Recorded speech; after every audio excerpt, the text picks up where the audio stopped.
Tenants who temporarily lost their homes to a fire in Morris Heights are speaking out tonight and talking about the struggles that they are now going through. News 12's Brittany Cadet has more from one woman who was in the apartment where that fire started last week, and she tells us how she is recovering since. It was crazy. I didn't think I was going to make it. I thought I almost died. Joseni Tabarez telling us she saw her life flash before her eyes. Yeah. How many batteries did you have in your house? It was like 7.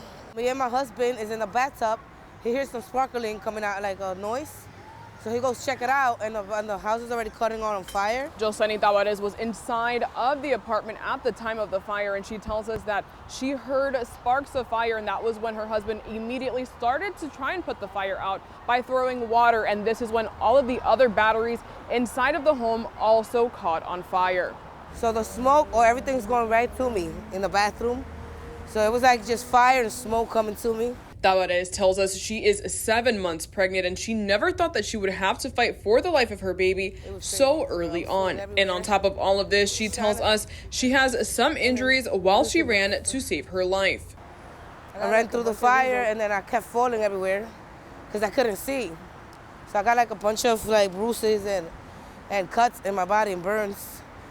Honestly, I feel like God helped me or something, because there was a point when I felt like I fainted and something picked me up and threw me like closer to the door outside. Through all this mayhem, Tabarez tells us she's been trying to contact Red Cross for help and says the process hasn't been as easy as she thought. They made it really hard, and I feel like it was kind of making fun of me a little bit, because I was trying to explain to them.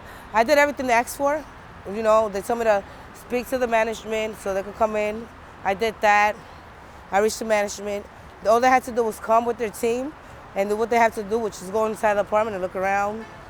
But they didn't make that happen. Red Cross tells us all they need from Tabarez is proof of her address to come by and assess the damage. And they also tell us they are waiting to hear back from her, as they've called and left her multiple voicemails. In Morris Heights, Brittany Cadet, News 12. Brittany.